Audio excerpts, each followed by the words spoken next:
Hello students, कैसे हैं आप लोग। उम्मीद करते हैं आपकी पढ़ाई बहुत अच्छी चल रही होगी।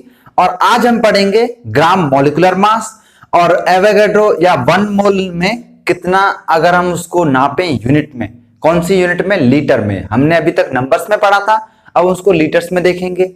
और इलेक्ट्रॉन, प्रोटॉन, न्यूट्रॉन पे चार्ज का क्या क्या रोल है या कितना कितना चार्ज उस पर होता है। तो चलिए स्टार्ट करते हैं some basic concept of chemistry का लेक्चर नंबर 3। तो लास्ट लेक्चर में हम ग्राम एटॉमिक मास स्टडी करके आए थे। जिन्होंने वो नहीं देखा है आप एक बार उसको देख लीजिए, तभी आपको ये ग्राम मॉलिक्यूलर मास समझ में आएगा। तो जैसे हमने ग्राम एटॉमिक मास में कहा था कि 1 ग्राम ऑफ एटम होगा, 1 मोल ऑफ एटम होगा और एवोगैड्रो नंबर ऑफ एटम होगा। एटम की बात हुई थी, ग्राम एटॉमिक मास। अब यहां पर GMM क्या है, ये है ग्राम मॉलिक्यूलर मास। ये क्या है, ग्राम मॉलिक्यूलर मास। जो कंसेप्ट ग्राम एटॉमिक मास का था, एग्जैक्ट वही का वही ग्राम मॉलिक्यूलर मास का है कि 1 ग्राम ऑफ, वहां पर एटम थे, यहां पर मॉलिक्यूल आ जाएगा। यहां पर 1 मोल ऑफ एटम थे तो यहां पर मॉलिक्यूलर है तो मॉलिक्यूल आ जाएगा, और उतना ही यहां पर मॉलिक्यूल। अब इसकी खास बात क्या है कि यहां पर मॉलिक्यूल्स में अगर वो गैसीय स्टेट में है तो वो एक जो एवोगैड्रो नंबर है, या मैं कहूं एक मोल में कितना, 22.4 लीटर एट एसटीपी। एसटीपी क्या है, एसटीपी है standard temperature and pressure. Standard temperature pressure है ना, जो स्टैंडर्ड हमारे टेम्परेचर होते हैं। जैसे रूम टेम्परेचर की बात करूं, स्टैंडर्ड तो वैसे 273 केल्विन होता है, और जो प्रेशर है वो 1 atm या 1 पास्कल जिसको बोलते हैं वो होता है। तो at STP standard temperature pressure कितना होता है, 22.4 लीटर। वही बात करें इसके एग्जांपल की, तो वही बात अगर 46 ग्राम ऑफ NO2। अब NO2 में 46 ग्राम में कितने मोल होंगे, अगर मैं देखूं तो नाइट्रोजन कितना होता है, 14 ग्राम प्लस यहाँ पर 32, तो ये कितना हो जाएगा, 4 और 2 6 और 3 और 1 4, 46 ग्राम ही 1 मोल में होगा। लेकिन यहाँ पर अब ये मॉलिक्यूल हो गया, एटम की बात नहीं है, मॉलिक्यूल की है।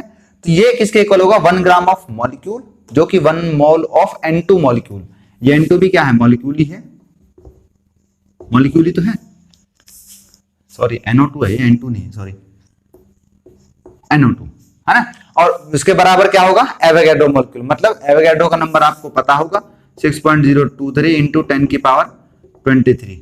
हाँ, एक बात और, जब आप एवोगैड्रो नंबर को कैलकुलेशंस में लोगे तो आप इस वाले पोर्शन को नेग्लेक्ट कर सकते हो, ताकि आपकी कैलकुलेशन इजी रहे, और आप डायरेक्टली क्या लिख लो, 6 इंटू 10 की पावर 23। बहुत ज्यादा फर्क नहीं आएगा, लेकिन जब एंट्रेंस में MCQ होंगे तो उसमें आप डिटरमाइन कर सकते हो, क्योंकि इतनी क्लोज वैल्यू नहीं दी होती वहां पे, है ना। फिर बात करते हैं एवोगैड्रो लॉ। अच्छा, एवोगैड्रो लॉ में जब सारे लॉज बताऊंगा इस चैप्टर के, मतलब लास्ट में 5-6 लेक्चर के बाद, तो वहां पे भी ये डिस्कस किया जाएगा। यहां पर एक बात बतानी है इसके ब्रीफ में, तो इसलिए वो यहाँ पे बताया गया है। ये दोबारा भी आएगा थोड़ा और ब्रीफ में।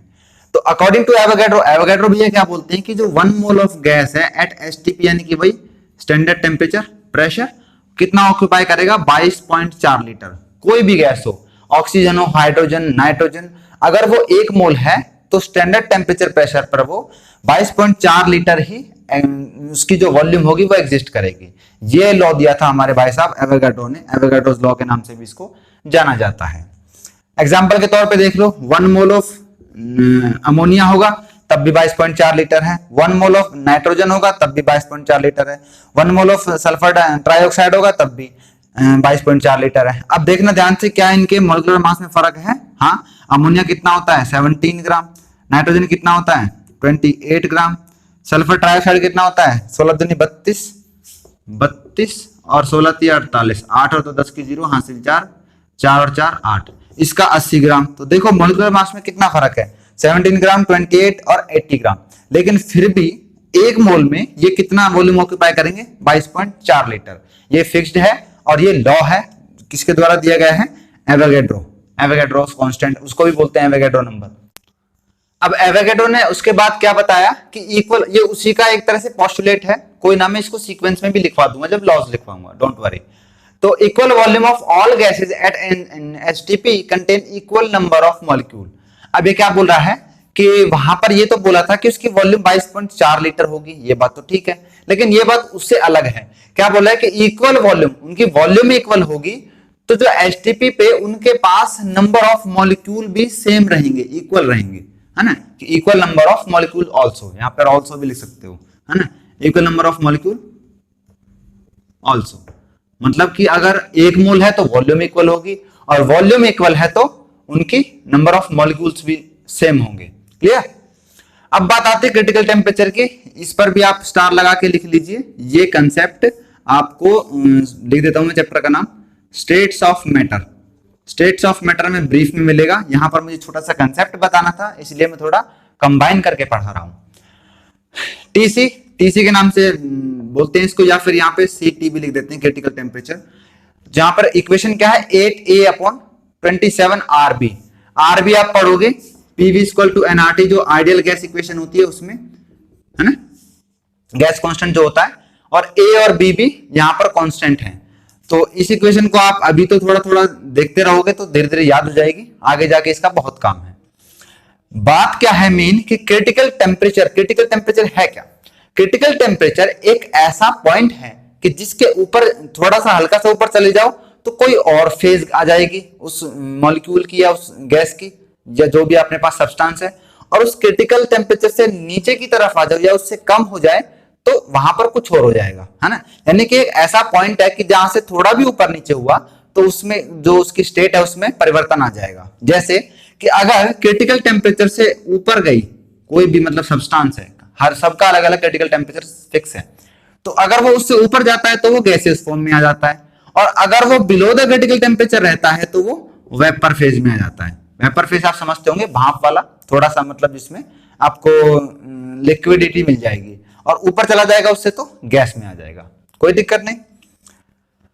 अब यहाँ पे एक थोड़ा सा घुमा के दिया हुआ है, बोला कि 1 मोल H2, 1 मोल सल्फर और 1 मोल O4, है ना, ये मैंने लिख दिया है समझाने के लिए। तो अब इसमें ये पूछ ले आपसे कि 1 मोल H2 है तो इसमें हाइड्रोजन के कितने मोल होंगे। अब आप सोच रहे होंगे कि हाइड्रोजन का भी तो 1 ही मोल है, नहीं, H2 का 1 मोल है, हाइड्रोजन तो कितने हैं, 2 हैं, तो यहां पर 2 मोल होंगे किसके, 2 मोल ऑफ हाइड्रोजन। देख पा रहे हैं क्या आप? हाँ जी। तो यहां पर 2 हाइड्रोजन है तो यहां पर क्या होगा, 2 मोल ऑफ हाइड्रोजन होंगे। सल्फर का यहां पे 1 मोल है तो ये 1 ही मोल रहेगा, 1 मोल ऑफ सल्फर। अच्छा, यहां पर 1 मोल ऑफ O4 है तो यहां पर हो जाएगा 4 मोल ऑफ ऑक्सीजन, है ना। दो भाषा में बोल सकते हो आप इसको, बात दो अलग अलग तरीके से, कि 1 मोल ऑफ O4 या फिर 4 मोल ऑफ ऑक्सीजन, ऐसे बोल सकते हो। अच्छा, ये पूछ लेते हैं कई बार कि 1 मोल ऑफ मीथेन में कितना उसका मास होगा, ऐसे पूछ लेते हैं, तो कितना होगा, जितना उसका मॉलिक्यूलर मास होगा, जो कि हमने वहां पे पढ़ा था ग्राम एटॉमिक मास, वही। तो ग्राम एटॉमिक मास मतलब इसका कितना हो गया 12, और इसका 4 किया 16 ग्राम। इसका देखना, इसका 44 ग्राम आएगा, कितना 12 और 16 दूनी 32, 32 और 12 44 ग्राम। तो इस तरह से अपने को कंफ्यूजन नहीं करनी है, तो आप कॉपी में अपनी नोटबुक में ऐसे नोट करके लिख लीजिए, नोट डाल के, क्योंकि ये वाली चीजें आपको काफी आगे तक काम भी आएंगी, और अगर नहीं आती होंगी तो परेशान भी करेंगे। क्या कि इलेक्ट्रॉन में चार्ज ऑन इलेक्ट्रॉन, चार्ज कितना होता है हम सब जानते हैं, कितना 1.6 × 10⁻⁻19 कूलॉम। कूलॉम क्या है, कूलॉम चार्ज की यूनिट है, कूलॉम, ठीक।